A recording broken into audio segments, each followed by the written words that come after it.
Kamusta? Ako si Mark at welcome sa Mark the Trail. Dito, bawat lakad may saysay, bawat lugar may kwento. Ngayong araw, sumama kayo sa isang island adventure dito sa Puerto Princesa, Palawan. Tara, tuklasin natin ang mga isla ng Honda Bay. Matatagpuan ang Honda Bay sa silangang bahagi ng Puerto Princesa. Mga 30 minutes lang mula sa city proper. Pwede kang sumakay ng tricycle na nagkakahalaga ng 500 pesos to 700 pesos round trip.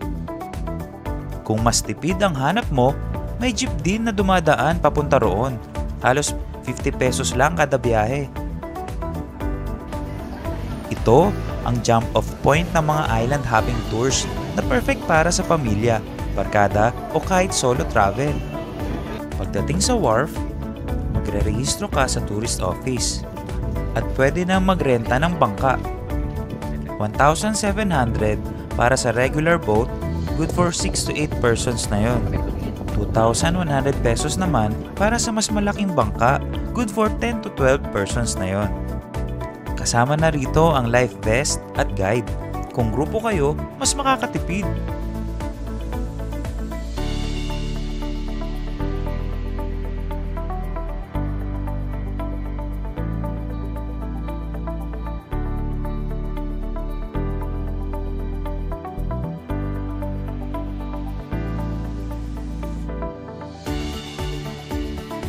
Unang isla na madalas puntahan, Starfish Island.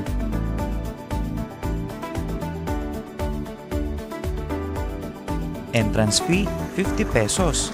Malinaw at mababaw ang tubig, kaya perfect sa mga bata. May mga native cottages din kung gusto nyo magpahinga.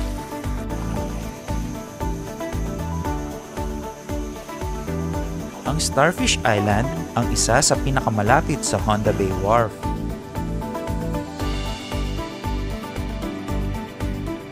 Bukod sa malinaw at mababaw na tubig, makakakita ka rito ng mga starfish sa kanilang natural na tirahan.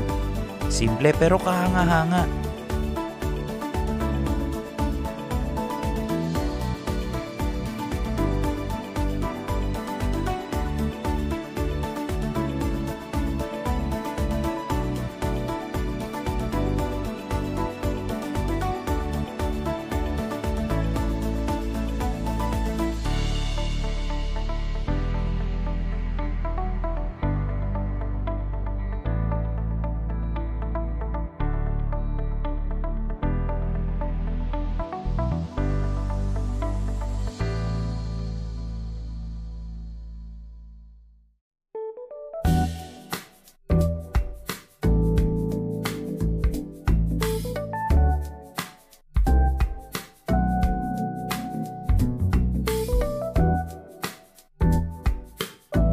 Next, ang Luli Island. Entrance fee, 60 pesos.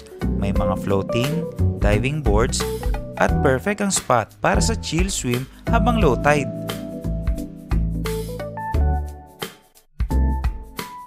Ang Luli Island ay isang sandbar na galing sa salitang lulubog, lilitaw.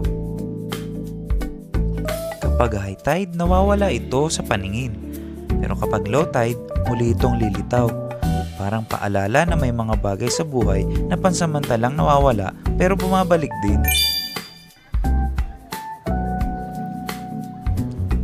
Sa Cowrie Island, kadalasang nagla-lunch ang mga turista. Entrance fee, 100 pesos. May mga kainan, cottages at comfort rooms. Cowrie Island naman ang isa sa pinaka-develop sa Honda Bay. Dito kadalasan nagla-lunch ang mga turista. Gandang lugar para magpahinga at magsaya. Kung gusto mong tumambay ng mas matagal, dito ka na. Kung snorkeling ang hanap mo, pumunta ka sa Pambato Reef. Ang entrance fee, 50 pesos. May floating platform at guide ropes para safe kahit sa mga first-timers sa snorkeling. Sa Pambato Reef, makikita ang makulay na mundo sa ilalim ng dagat. Makikita mo ang mga isda, corals at minsan pati giant clams. Parang underwater garden ng Honda Bay.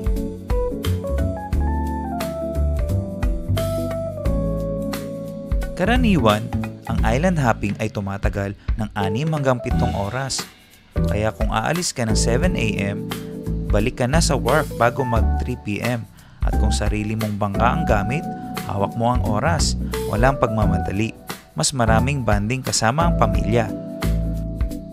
Kung naghahanap ka ng chill pero sulit na adventure sa Palawan, siguraduhin mong isama ang Honda Bay sa itinerary mo.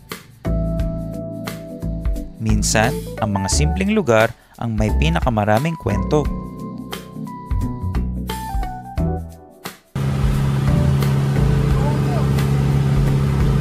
Ako si Mark at ito ang Mark the Trail. Dito, bawat lakad may saysay at bawat lugar may kwento.